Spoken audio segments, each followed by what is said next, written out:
Alright, so I just did a random Reiki session lesson because I was called to. Basically, I gave people a key.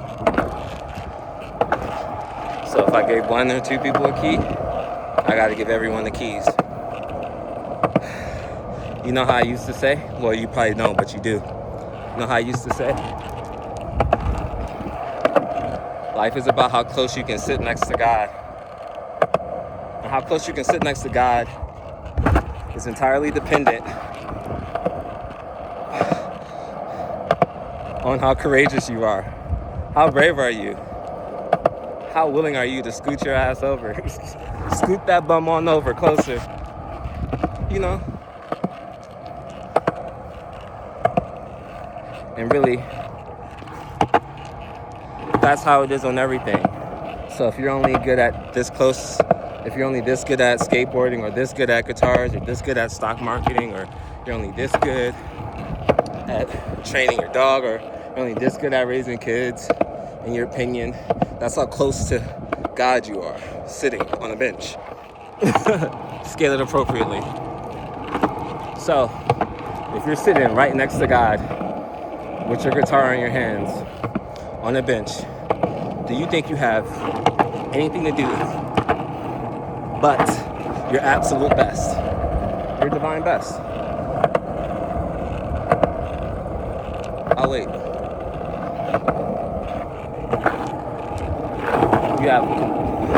You're rubbing shoulders with complete access to everything in the universe. Knowledge, experience, even stopping time, giving yourself more time. All you gotta do is say, God, I need 5 more minutes before I go on stage. Type beat. God, I need 2 more trades. I just need 2 more trades. And if you're not greedy, God was already reaching over to give you 5 minutes. He was already getting you 2 more trades, sending you on the way. Why would God do that? Because God loves you as like his child. More than likely, this is good enough for most people. But God is you would be the answer that you're going to have to deal with.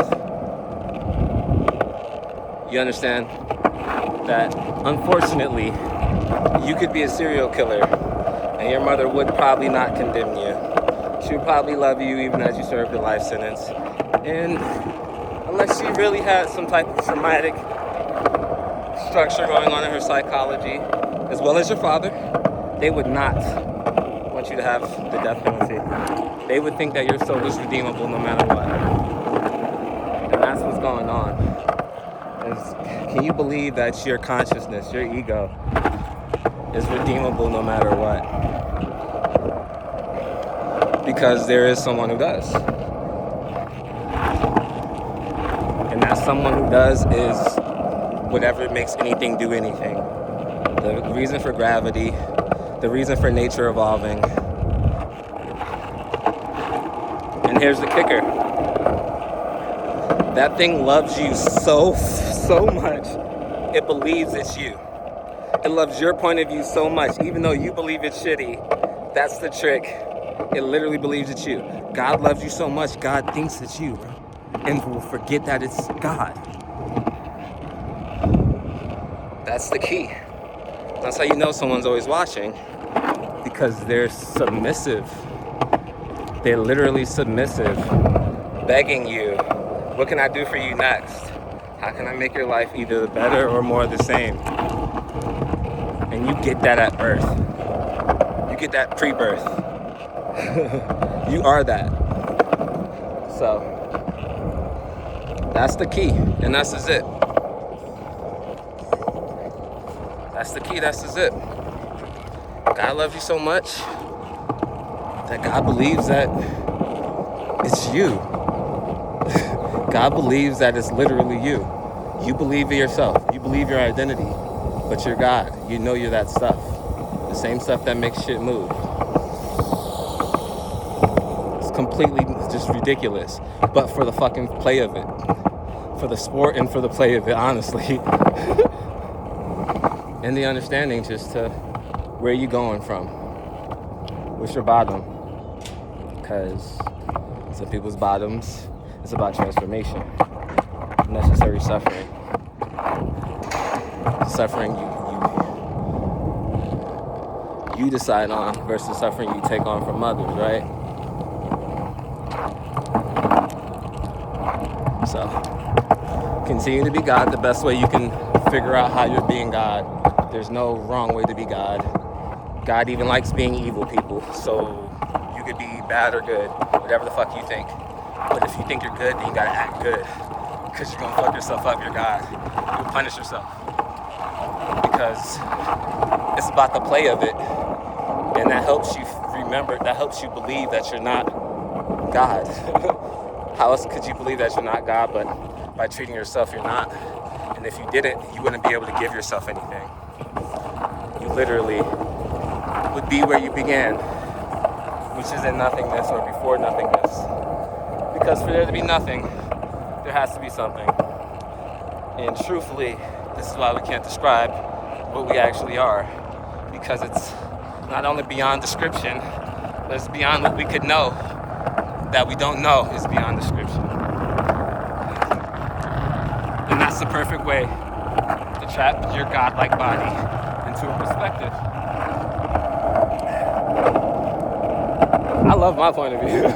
That's why self-love is important, because you're creating this shit. So, honestly, if you can't manage peace or happiness, work on board first.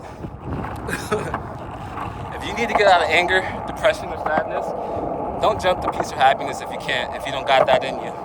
Some people are like that, and they call us crazy. I call us flexible. Flexibility exists physically, emotionally, in all of our bodies, spiritual bodies. Shit. Water bodies are flexible. So,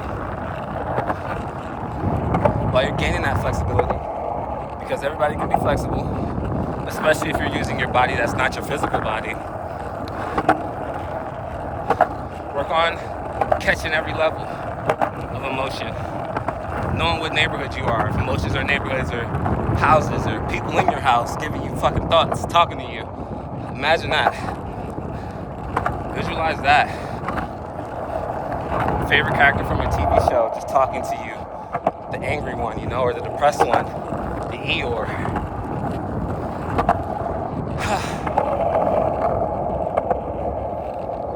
And just get attuned to everything.